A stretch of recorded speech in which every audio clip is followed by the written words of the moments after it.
Hey guys, Boston Chris here, and you're tuned in to a brand new episode of the ETX ROCKS Show featuring Adam Rutledge. From the unknown to the stars, from the couch to the car, from the unheralded and the unheard, to the legends and beyond, it's where we all belong. Yes, this is where it all starts. From every genre, from every plane, this is where the music's played. So tune right in, won't you bring a friend? This is where it all begins. Welcome to the show, let the music flow of every style and creed. And you can bet your socks that ETX rocks, ETX rocks. Hey guys, Boston Chris here, and you're listening to another phenomenal episode of the ETX ROCKS Show, the number one resource for independent music in Northeast Texas. But we are reaching outside of Texas today for just a great, what I call cutting-edge artist from the Salem, Virginia area. We're a little bit far from our roots here in Texas, but we've got Adam Rutledge calling in on the phone today. Adam, how you doing, man? Man, I'm great. How are you doing? Thanks for having me. No problem, man. And, Cool. you know, I've been listening to Adam for a couple of weeks now since we knew this was going to happen. And guys out there, if you're music fans, just kind of imagine if Bruce Springsteen decided to try country music. That's basically who Adam Rutledge is. Man, I'll take that any day. That's beautiful. Thank you. And, man, you know, we found out today that you're releasing your video today for the brand new single, Love Kickin In. Yep. I didn't know that was going to happen on the day of the interview, so that's always pretty cool to have something like that to talk about. And your EP Runway was just released on June 22nd. Was this your first project? Yeah, that's my first project, and super proud of it, man. It was a lot of fun to make it, and it's nice that it's done and out to the world now. Yeah, and so you're in the Salem, Virginia area, and to give folks a little geography lesson out there, that's kind of close to Roanoke, right? Yeah, it's on the outskirts of Roanoke. And that's in like western Virginia, almost in the Shenandoah Mountains, kind of like in the valley there. That's exactly right, man. Yeah, and I used to live in Boston, and we travel quite frequently between Massachusetts and the Knoxville, Nashville, all that area, and we come right down 85 through the valley. It's beautiful in that part of the country. Yeah, I love my home for sure. It's a great place. It's a great place for me to grow up, and it's a great place for my kids to grow up. It's beautiful around here. It's got that small town vibe, but Salem is a high school football town, so in that way, it's kind of Texas, I would say. Yeah. Virginia is kind of that way anyway, with high school football and sports in general. I've noticed. Yeah. I was stationed in Norfolk in '95. Boy, I'm showing my age there, but but yeah, we'd go out into that area a lot. We'd spend some time in Staunton and some of the other areas around there. So what's the music scene like in that area? It's actually great, man. There's a ton of places to play, especially if you're an acoustic, even a solo act, duo, or trio. You can stay busy, 5 nights a week, I would say, and you make a decent living. But it's we've got the big civic center, we've got the smaller like theater auditorium place, and we've got some smaller clubs and outdoor venues, and of course, the regular bars, and there are tons of breweries now everywhere, and those are getting really popular for acoustic acts to play at. But it's pretty happening, man. It's a pretty wide ranging styles of music, from country to pop, rock to. And there's a bunch of '80s bands around here that play the '80s hits, and so there's a lot going on. That sounds like a healthy scene, man. That's good. It really is, man. There's just a ton of great musicians around it. It's a great place to be playing music.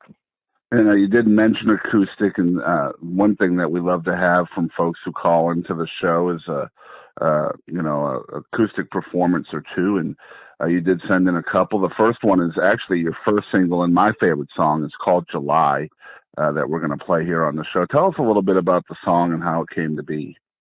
So I wrote that song. It was the middle of winter, and I was sitting in my studio, sitting down to write, and I just looked outside, and I was thinking how much I would love to go back to a few months back to the summer when I had a vacation with my wife. We went to the beach, and we had just a great vacation together. And so that's what that song's about. It's about being in the middle of winter and wishing you could just get back to that moment in the summertime, with the person that you love. Yeah, and it's a great tune. If you're a country music fan, it's a little bit edgy. Again, it's got that, what I call like a Springsteen kind of vibe to it. That's what I hear anyway. Maybe I'm wrong, but I really dig the jam, and I'm hoping folks out there will like it as well. You're listening to the ETX Rock Show, and coming up, it's July, live and unplugged, only here on the ETX Rock Show. Y'all check it out. 2, 3, 4.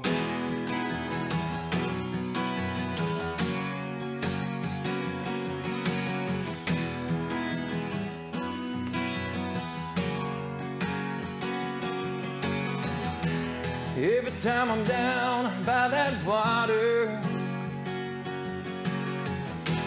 every time the sun shines,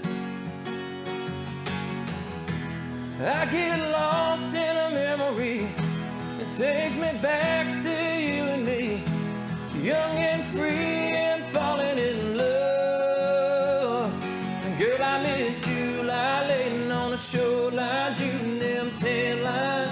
It don't get no better than you coming out the water, girl, slowly blowing my mind. Miss the way we kiss and the time we spend under the summer sun.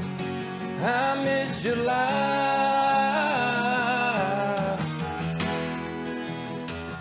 I miss July.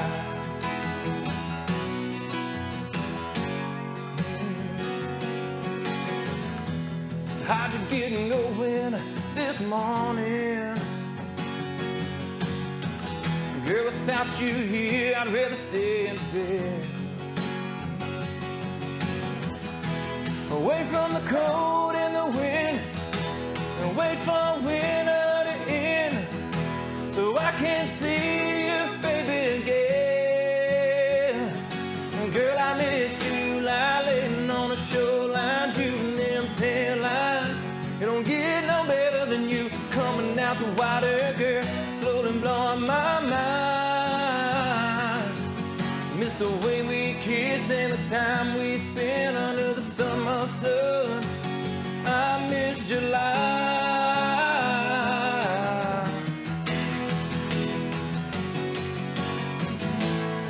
I never felt so fast, girl, it never felt so strong. That's what keeps me hanging on. Girl, I miss you laying on the shoreline, shooting them tan lines. It don't get no better than you coming out the water, girl, slowly blowing my mind. I miss the way we kiss and your sunburned lips under the July sun. I miss July.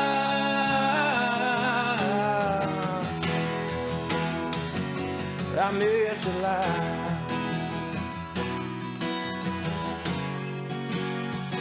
I miss July.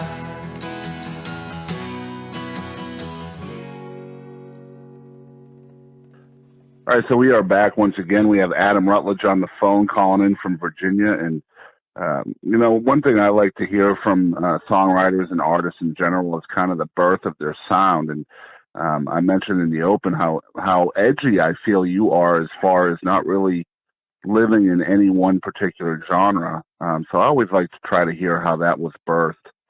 Tell us a little bit about your upbringing in music and why your sound is the way it is. Yeah, well, I grew up on rock and roll for sure. When I was 13, a friend of mine gave me the live version of Freebird by Leonard Skinner. Wow, yeah. Yeah, I heard that, and it instantly changed my life. I knew that I had to play guitar, and I knew I wanted to be able to play that song. And so I got a guitar the following Christmas. And the next year, my dad took me to see Kiss. Wow. Yeah, and I was familiar with, Rock and Roll All Night and Detroit Rock City, and I knew they had their faces painted, but I didn't know much about their live show. I was pretty young, and he took me to this concert at the local civic center here, and man, it just blew my mind. That's so the Skinner, lit the fire, and then Kiss just poured the gasoline on it, man. It just set me on fire, and I knew that this is what I wanted to do with my life. And so my sound certainly comes from those two bands for sure, and pretty much any rock and roll. But those two bands shaped me early on and gave me the drive. And I think those early bands, for anybody, that whoever they get into first, shapes their songwriting, whether they realize it or not. No matter how far away you get from it, it still creeps back in a little bit. And so those two bands certainly define my sound. And I think for me, I just I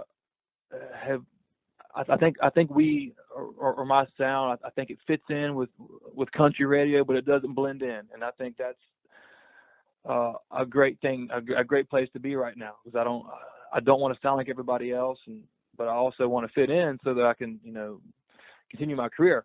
But so I think the rock and roll background has given me that sort of distinction, that edge, as compared with maybe some other artists in the same genre. Yeah, and I think it's also important that you don't sound like yourself even from song to song. You don't want each song to sound like the same song either. Yeah. So when you have that diverse, set of influences to pull from, I think that's a lot less likely to happen. You know what I mean? Yeah, absolutely. And I think that's a great point. I haven't thought about, but yeah, that's for sure. I mean, the more you have to pull from, the better off, or the more people you have potential to reach, I would say.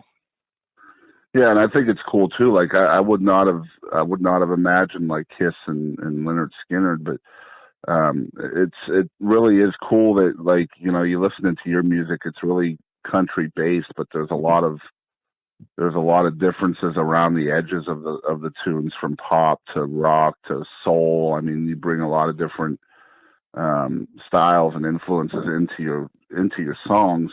When you're sitting down to write, do you feel a genre coming through your pen, or does that kind of take shape in a studio setting? Yeah, most of the time when I sit down to write, it'll start with usually for me it's a guitar riff. Right.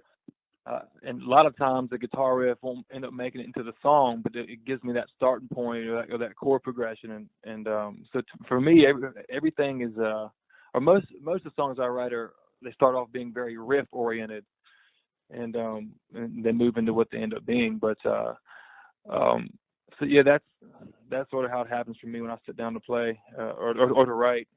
That rock and roll background just rears its ugly head. Yeah, and you're kind of known for what they call clever turns of phrase.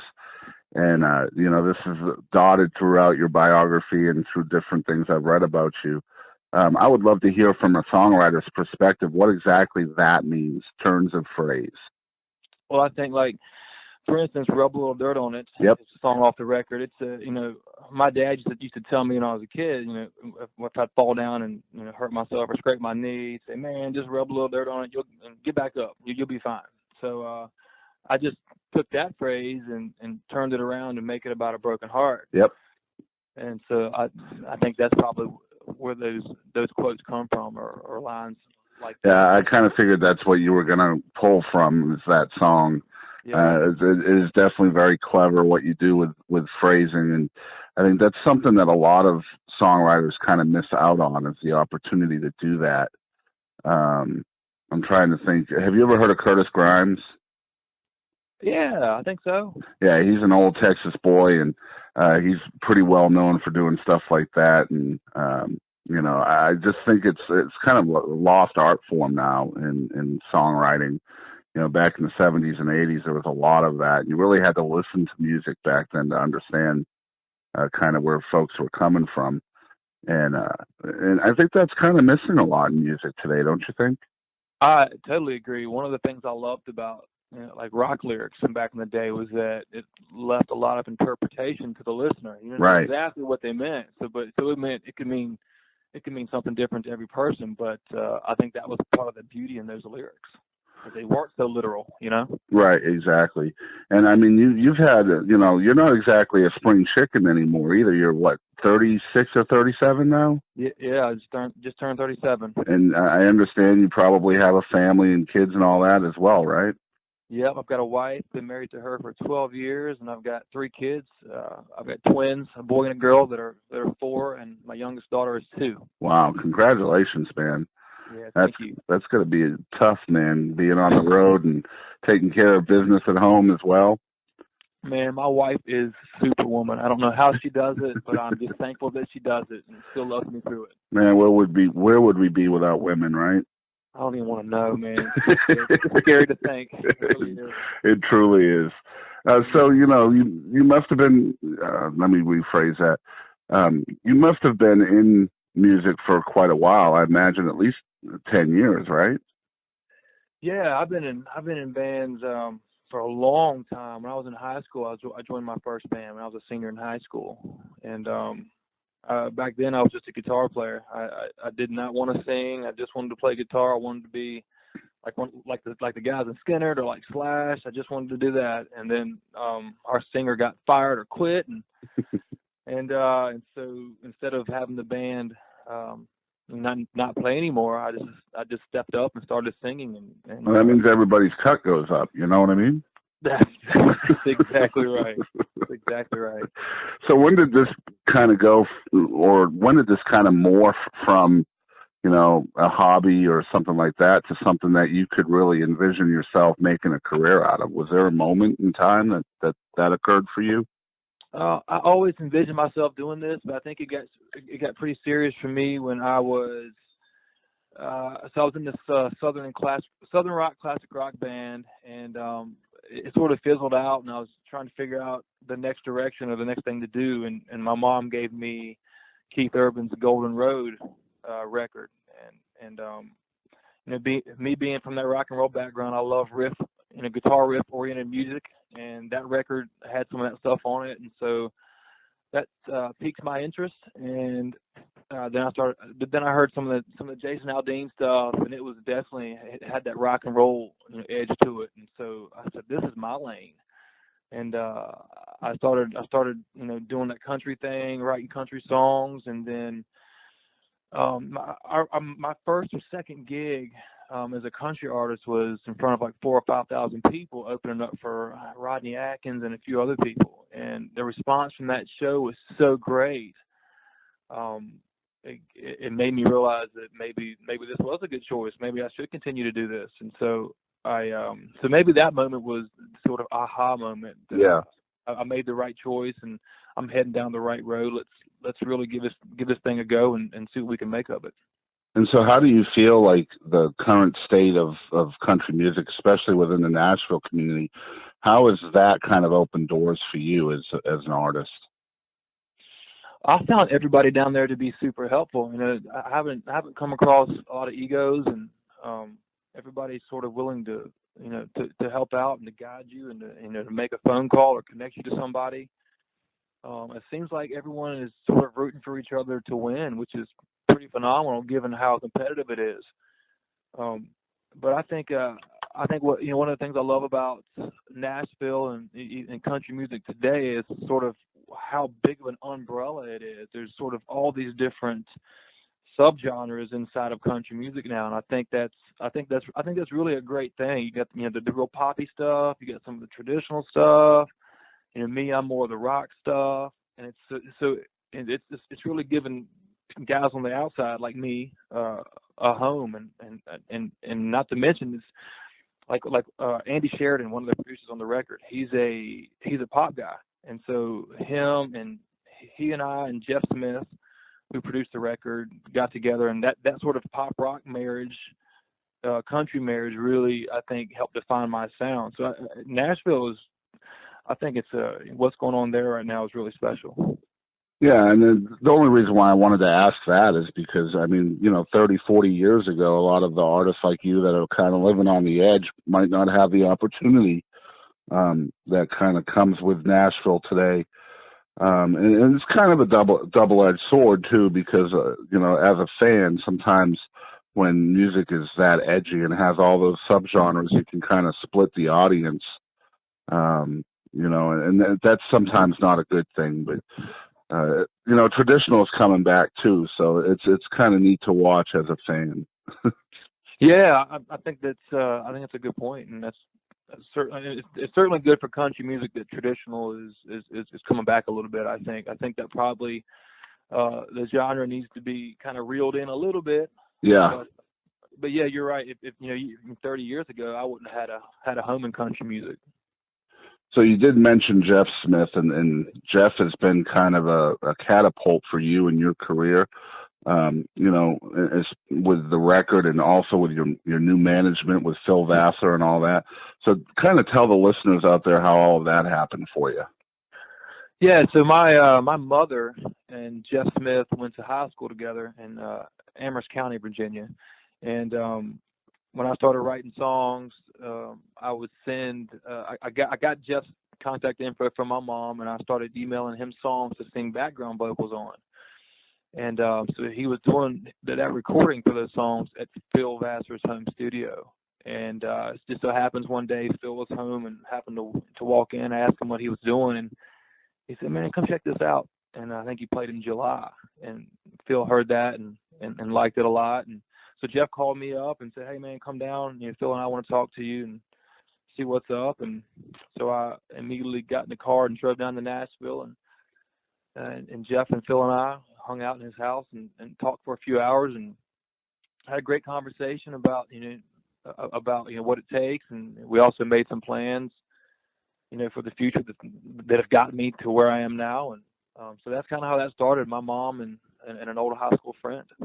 Had to be an eye-opening experience, kind of talking with him and someone who's been there and done that. Man, I'm telling you, I pulled up to his house and Jeff called me and said, "Hey man, he's got a gate code." And I was like, "What? Gate code?" So I was freaking out. I was super nervous. And then I pulled up to his house and he got this beautiful home, and it was very surreal. It took me about 15 or 20 minutes to settle down to actually focus on what he was saying and relax. But Phil's just awesome. I just love him so much. And so for someone who's been playing since high school, close to 20 years, getting into the studio for that first EP had to be kind of really humbling for you. Tell us what that was like. Well, I was used to, taking my time here at home recording, and, I would spend all day singing. And down there, those guys they just knock stuff out so quick, and their instincts on parts to play and what not to play are spot on, and they get it done really quick. And so for me, when I was singing, laying down vocals for this record, I would do a couple takes, and they'd be like, "Dude, we got it. It sounds great." And I'm thinking to myself, "What? I'm just getting warmed up." And but they're right. They got what they needed, and I think what that did, having to do those vocals so quickly, was it forced me to sound like me for the first time. Whereas when I've been recording here at home before, I'll spend forever on one word to get it to sound like.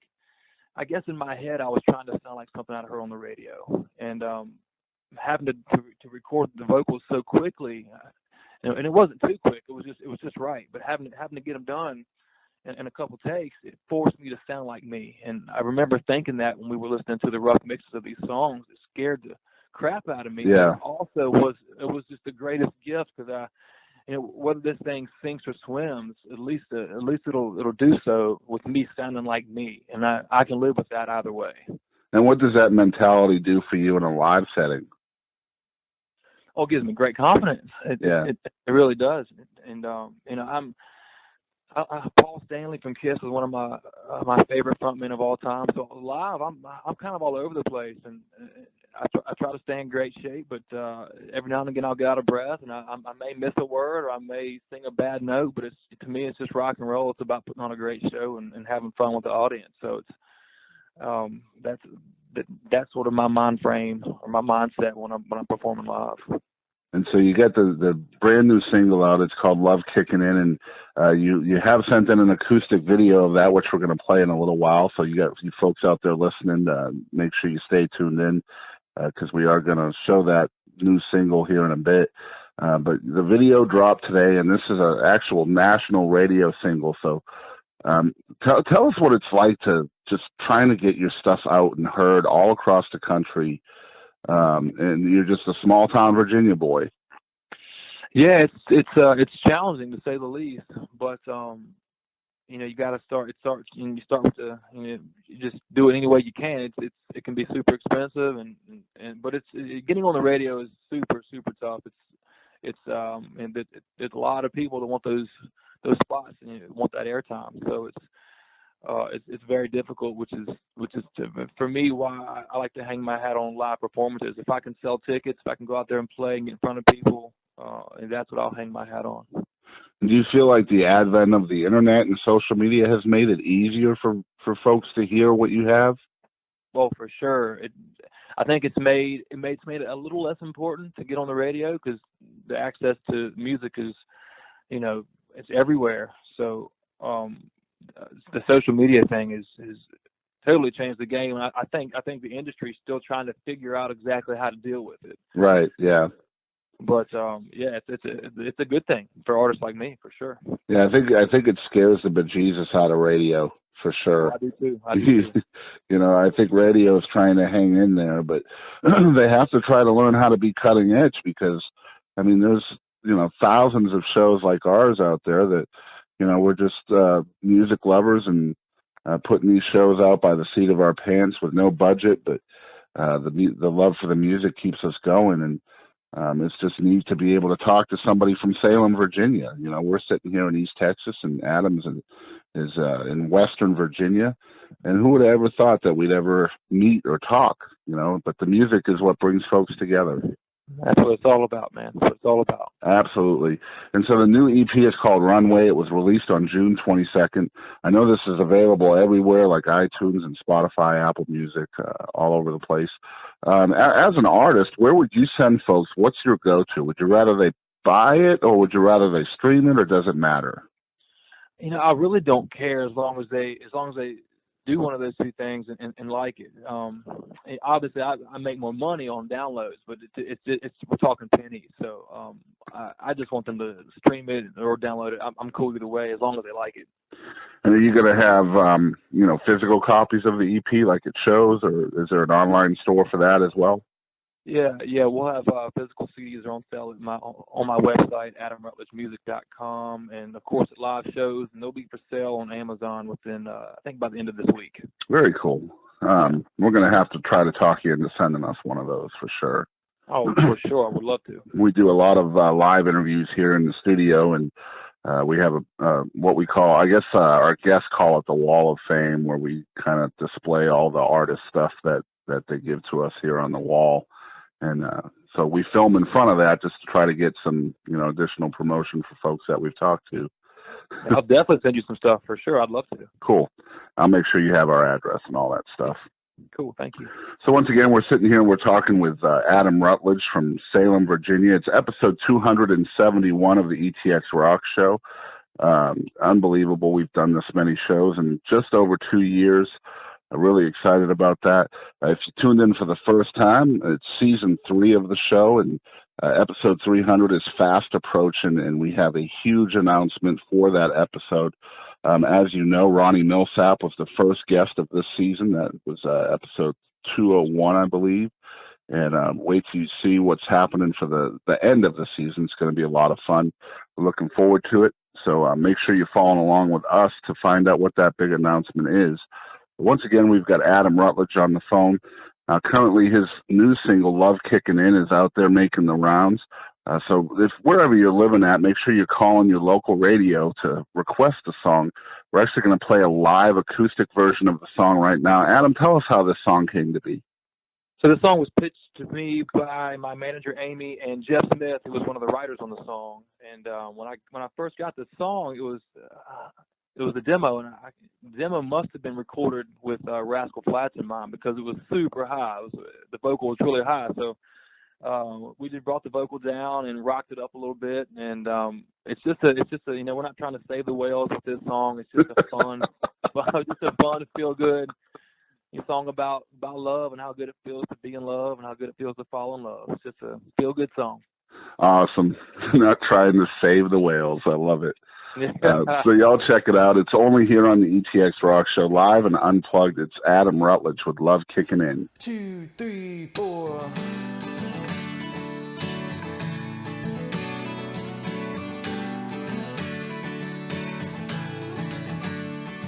You don't know me from Adam, and I don't know you from me, but you drove those curves in this bar and every light turned green.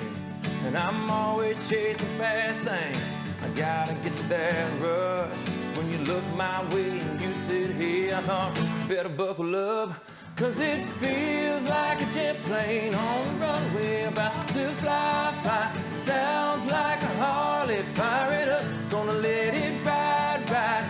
First shot of bourbon going down, and baby burning like that.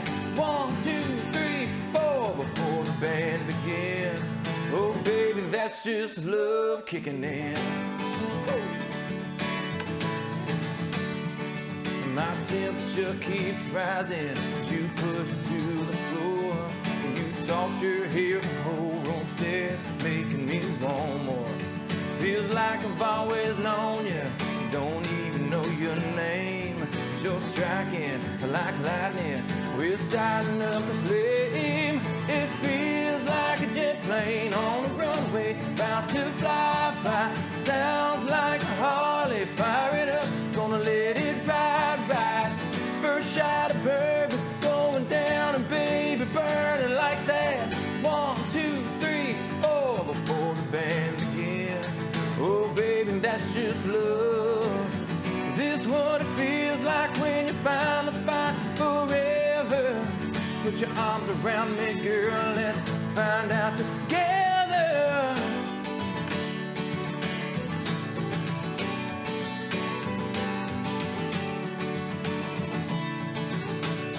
Cause it feels like a jet plane on a runway, about to fly. Sounds like a Harley, fire it up. It feels like a jet plane on a runway, about to fly. Sounds like a Harley, fire it up, gonna let it ride. First shot of bourbon going down, and baby burning like that. 1, 2, 3, 4 before the band begins. Oh baby, that's just love. Oh baby, that's just love. That's just love kicking in.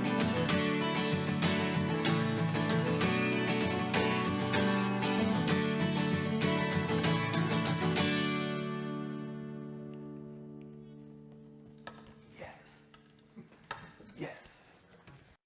All right, so once again, we are back. You're listening to episode 271 of the ETX ROCKS Show. We've got Adam Rutledge on the phone, and we're just kind of talking about his songwriting style and stuff like that, but we just played Love Kickin' In, which was actually written by someone else. Adam, what's it like for you as an artist when you're pitched a song, and what does the song have to do to get your attention? Nothing specifically. It's just like a gut feeling. I know pretty quick whether it's something I'm interested in or not. But as far as being pitched songs, it's always I consider it an honor, really, that someone would consider me to record something that they poured their heart and soul into. So my ego doesn't need to be stroked enough to where I have to write every song on the record. I think the best song always wins, and I want my record to be full of the best songs. So when something gets pitched to me, I consider it an honor, and I just listen. I listen to it, and if it's got a hook in it, and the vocal's catchy, I'm happy with it, man. And especially, I lean heavy on Jeff Smith and Amy, who's my manager, and their opinions on it, and Phil's. If they're behind it and they feel good about it, then I'm definitely going to give it an extra listen. It's important to have that kind of team behind you as well, isn't it? Man, it is just having the right people around you it can make or break you, and I'm just fortunate. I've got a really fantastic team around me. It's so important. All right, so most artists out there usually have a short-term goal and a long-term goal. What are yours? My short-term goal is to get out on a national tour as an opening act, which we're actually working on right now. Keep your fingers crossed on that. And then I think long term for me is I want this to be so all the guys in my band have been playing with me for, you know, some of them almost 20 years now. So I want this thing to grow to the point where everyone is comfortable and we can all do this for a living. I don't want to, you know, have golden toilets or anything like that. I just want to be able to pay the bills and to go out and have fun with my brothers, which is, you know, the ultimate goal is just to sort of, you know, be able to do this long term, is to have the success and to be able to maintain it at some level so we can do this until it's our choice that it's time to stop. Right. Yeah. Great answer. And I guess my last question for you, and then sometimes this question can be the hardest for an artist to answer, is simply, who is Adam Rutledge? I like to think I'm a pretty humble guy. You know, my dad always told me there's two types of people. There are those who are humble and those who will soon be. So I try not to take anything for granted, and I appreciate every little kind word that people send me, or people come to see me play. I think what drives me is all the people throughout my life who have believed in me, who, you know, paid a cover charge to come see me, who have bought a record or a T-shirt. I want to prove to them that they're right at the end of all this. That's what drives me. It's not proven to the haters. It's proven to the people who believe in me and love me, or that love me, that they're right. Cool. And so if there are folks out there that are hearing about you for the first time, where would you send them to follow along with the musical journey? AdamRutledgeMusic.com, and all of my socials are at I am Adam Rutledge. And of course, the brand new single, the video dropped today. So is that going to be on YouTube, Facebook? Where's that going to be at? Yeah, it's on YouTube right now. It's also on CMT premiered it, so it's on their CMT.com right now. Awesome. Congrats on that, man. Thank you. That's a very cool thing. Yeah, it's fun. Yeah, we just did a phoner with Erin Enderlin. I don't know if you're aware of her, but she wrote Monday Morning Church for Alan Jackson and oh, wow. And other big songs. Last Call by Leanne Womack, and she wrote a song with a local girl here that kind of blew up on CMT. So I kind of know what it's like or how hard it is to get on CMT and to be featured on there. So yeah, that's always a cool thing. Yeah, it's been a fun day. My phone has been pretty busy today, which is something I'm very thankful for. Well, I definitely appreciate you spending a little time with us for sure. Oh, happy to, man. Thanks for having me. Once again, it's AdamRutledgeMusic.com. It's at I am Adam Rutledge all over social media. I know he has a Twitter, an Instagram, and a Facebook. If I could recommend one, I would say Instagram. Your Instagram's on fire. Yeah, that's where I spend most of my time. Thank you. And I have a lot of good help with that account. So shout out to my Instagram and my social media helpers. Awesome. So make sure you're following Adam Rutledge. Y'all don't know how much it supports an artist just by hitting that like or follow button. If you're digging the sound, make sure you're calling in your local radio stations, including internet radio. The single's called Love Kickin In. Make sure you're requesting that to all your stations. Even if you live in Iceland, I'm sure they'll play it up there even. Heck yeah. Heck yeah.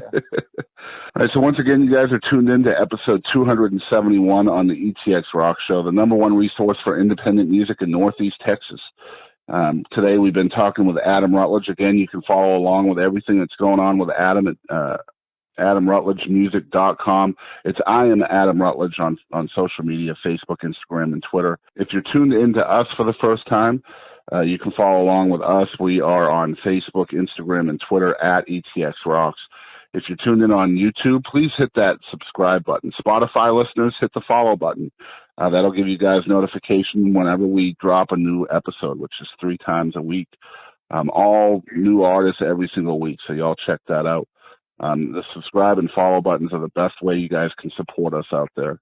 As you might know, we are also completely self-funded, so we depend on listeners and viewers like y'all out there to keep us in business. So if you'd like to donate to the show, you can do so at www.paypal.me/ETXRocks. And it's because of y'all's contributions out there that we just recently launched a brand new website It's located at www.etxrocks.show, and you'll find over 10,000 hours of live music content on that webpage. So if you're a music fan and you haven't been to the webpage yet, make sure you check that out.